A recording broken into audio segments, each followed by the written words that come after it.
What's going on, Apollo Nation? This is your boy, as always, Apollo from Down, Down, Up, Up. What's this? Oh, it's my other shirt.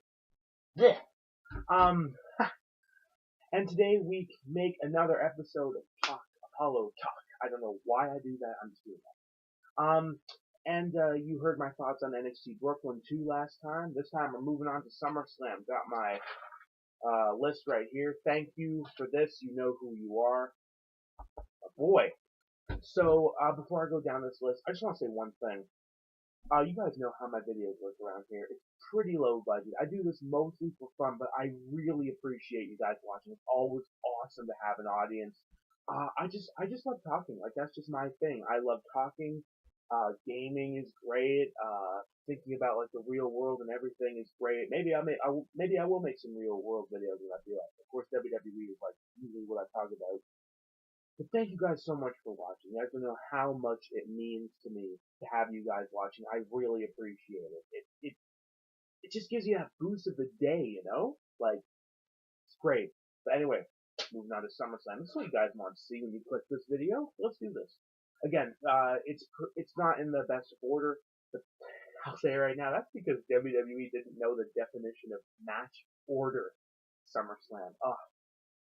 I'm like everyone else when it comes to this. You've seen reviews. I'm like everyone else. It's just like I am 50% in and 50% out. Like it's just what am I watching? Oh, like and you thought Mania was bad? I don't know. Anyway, let's do this. Of course, we had the pre-show matches. We had American Alpha, the Hype Bros, and the Usos versus Breezango, the Ascension, and the Vaudevillains. It was what you expected. The faces obviously won again, but the Usos stole the win, which was weird. American Alpha hit their, I like to call it, Alpha Bomb. That's just me, but their finisher. And then Usos tagged Gable, I think, Gable or Jordan, went to the top rope, hit the splash. I think it was Jey Uso who did it, and pinned the Vaudevillain they hit. So, hashtag heel turn for the Usos. It wouldn't be the worst thing that could happen just because the Usos are just so bland today. Of course, the next was the tag team match, the last match of the Dudleys, because you guys saw Raw, and my first impression was, oh no, they're not retired, but they're off of the wiki list. So, are you kidding me? There was even like an exclusive WWE video on Raw with them leaving the ring. You sent out the Dudleys getting beat up by Gallows and Anderson. No. So anyway, the Dudleys came out with their old glasses and stuff, which is pretty cool to see at SummerSlam. I'm moving back to that now because WWE. And of course, Sami Zayn and Neville did win the match, obviously, because Sami and Neville on the pre-show. Oh, it stings. And then, of course, we had the first of the 7 series with Sheamus and Cesaro. Me, I'm excited. I love seeing these two wrestle. I've loved it ever since they started doing their matches in 2014 for the United States Championship. So this year, I want them to fight. I really, really do. And obviously, the smart decision, have Sheamus win. He hasn't got a win since he got drafted. He lost twice to Cesaro on Raw, lost to Sami Zayn. Oh, he needed that. He needed that badly. So good job, Sheamus. You won the first match. Let's see where it goes. Maybe next week we're gonna get our second. Yeah, second. Anyway, moving on to the main show. I believe we started off with Enzo and Cass versus Owens and Jericho. Why? No, it's Jericho. So obviously, Homeboys lost. It felt weird to see, but it's also great to know that they have not scrapped Jericho and Owens' team, because what I thought was going to come out of that was one of them was going to turn face. Maybe Jericho turns face, maybe he with Owens, then maybe he leaves. I'm not sure. Or Owens just face Owens. Okay, didn't see that coming. Either way, note they're strong heels right now. They're really funny. I did enjoy them, and their finisher was great. The pop-up code breaker. Keep doing that, guys. You're good. I enjoyed it. I'm perfectly fine with that. And next, of course, we had the Women's Championship, like everyone else. No, you don't put that on second. Are you high? Like, very disappointed to see that second on the card. I'm going to be saying very disappointed to see that so and so on the card a lot in this episode. So yeah. Of course, yeah, it was a great match as usual with those two. Awesome match, and Charlotte won. Caught me off guard, especially with one of those. Oh, I'm going to counter the crossface into a pin win, like Punk and Bryan at Over the Limit in 2012. But now I get it. Sasha needs at least a month to get over some injuries, so she needs that time to herself. But whew, didn't see that coming, did I? Oh, obviously we know why she won the title after Battleground. Yeah. Anyway, a good. One more thing to mention, of course, going to the Raw after SummerSlam. Yay, Bayley's here. I'm happy. What I'm disappointed is you didn't let Bayley win the title the Raw after SummerSlam. I know, but there was no Goldberg, there was no Lesnar. Bayley should have won the title the night after. Would have made the move so much better for the show in general. Anyway, moving on, the Intercontinental title match, The Miz and Apollo Crews. I am a big Apollo fan. I ever have been since I saw him in NXT. So what do you expect? Apollo Crews, Apollo. Wow, there, I said it. My last name. OMG, mark out. No. But obviously The Miz won. The rivalry so far has gone nowhere. So let's keep this going more over the weeks, and let's do another match at Backlash. Maybe. Now that I think about it, though, I don't think Miz is going to give this up anytime soon, because now, if you guys haven't heard, the new SmackDown Tag Team Championships and the new SmackDown Women's Championship, I believe, will be crowned at Backlash. So that's coming soon. Only the 11th. Good things in September, everybody. Anyway, Miz kept it.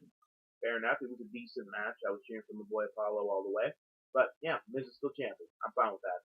And then of course next, although I think this might have been the second worst decision of the night, John Cena and AJ Styles fourth.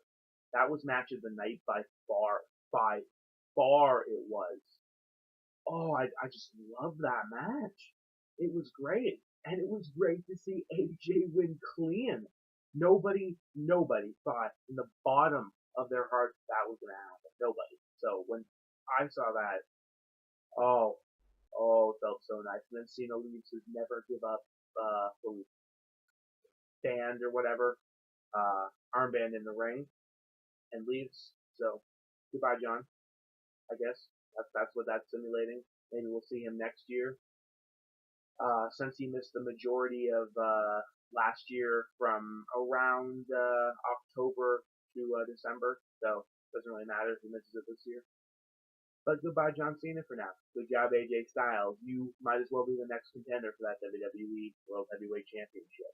I don't care what everyone's calling them, by the way. I'll call them whatever I want. SmackDown has the World Championship. Raw has the Universal Championship. Anyway, moving on. Now I'm going to start losing track of what came next and so on and so on. So I'm going to go just down the list. So, sorry guys. It's not going to be in order anymore. The 6-woman tag, I remember that being quite a little late in the show, which kind of surprised me. And they even had the Eva Marie announcement saying that she wasn't even there, which I was kind of surprised about because obviously she got suspended. So Roman Reigns, 2 weeks back though, Eva Marie, Paige, and Del Rio, The Nation, Violation. I'm going to steal everything from everybody, I know, but I love that. Anyway, she's gone, so who came back to replace her? Nikki Bella. OMG, Nikki's back. What a pop because of that whole neck surgery thing. She really deserved it. With the heels is interesting, though, but they do need her for SmackDown, so yeah. Good job, Nikki. New finisher. It's not the TKO. TKO is the other one, I think, isn't it? Oh, wait, no, I'm getting my facts confused now. Owens, when he beat Neville, he used that swinging, that neck breaker, holding him up, then turning him up. That's not the TKO, is it? No, Nikki used the TKO. I call that the A-bomb just because Alex Riley used that for a bit. So anyway, Nikki has a new finisher. We don't have to hear Rock Attack anymore, except when the announcers just botch it. Anyway. Heels won, obviously. Shame. Becky, we didn't win. 2 pay-per-views in a row. Wait, no, it's 3? Oh, maybe it's even more than 3, I'm not sure. And Carmella, it's okay. She can bounce back from this, obviously. She did win, I think, twice now on SmackDown. But Naomi losing her debut back hurts a little bit because she's been away for a while. A fair new gimmick, glow sticks. She just loves to dance and everything. So alright, just let her. What else we got? I think it was a doorbell, by the way. I don't know. Anyway. I'm trying to look down this list. You guys know what I'm doing. And okay, I guess we'll go with the tag team titles. We had the Club versus the New Day, Dr. Anderson and Doc Gallows versus Kofi and Xavier with Jon Stewart in the mix. It was entertaining. Big E returned, saved the New Day. New Day lost by disqualification. It was weird, but I'm one of the people that's kind of happy about it. I really didn't want to see the reign come to an end yet, so good job, New Day. Jon Stewart was there because it's Jon Stewart, and Big E is back and drank the testicle water. Yep. Okay. Moving on. We had, I guess I'll say this now, the WWE World Championship match between Dean Ambrose and Dolph Ziggler. Again, it was what I expected. It was a better match than their one at Night of Champions in 2013. I'll definitely say that. Dean Ambrose is still champion. Yes, thank you. I like it. And then of course, yeah, Universal Championship match. Everyone hated the belt. Everyone chanted during the match. It really kicked off Seth. So, oh, like, what is with WWE and creativity these days? It stings. The belt does, in sense, suck. Like, it looks ridiculous. I'm not really going to complain that much about it, though, because of one reason. Give me 1 second. Glorious audience.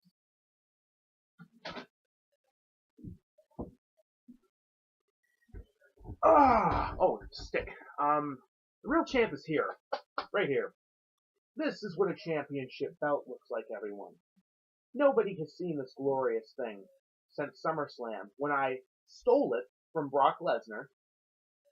Yes, I am the man responsible for getting rid of 2 belts back in 2014. You can thank me. You can thank me, because, you know, it's funny, I was back there, backstage, I snuck in, obviously, and I noticed, oh, wait a minute, oh, was Brock doing, like, an interview or something? I think he was doing, Heyman Hustle, because that's awesome.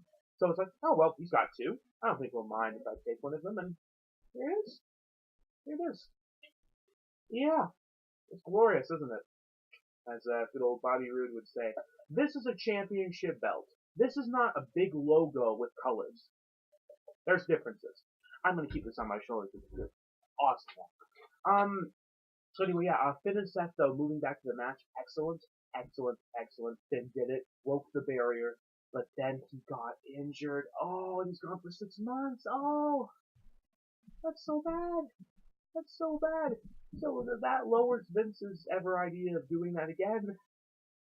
Oh, it hurts so bad. So now the title is vacant, and it will be up for grabs in the Fatal 4-Way with Seth, Roman, Kevin Owens, and Big Cass. Are we going to get a champion, or are there going to be shenanigans in the match? The match just won't end. I don't know. It's Raw. See what happens. Hopefully, if they don't pull any crap, Seth Rollins wins. I'm happy. If Kevin Owens wins, that would be awesome. If Cass wins, I would honestly mark out. If Roman wins, I'll probably just go to sleep and watch SmackDown the next day. Because there's 2 brands now. Yeah. And then the United States title match.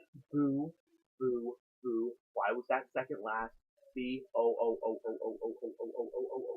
Boo. Why was that second last? I'll say it. Terrible. Wasn't even a match. Just a waste of my time. See, I'll say one thing. You should have stopped watching after Finn Balor versus Seth Rollins. Because that was the real main event. And that's when you should have stopped watching. Didn't really need the extra hour. So there was Roman Reigns and Rusev. Meh.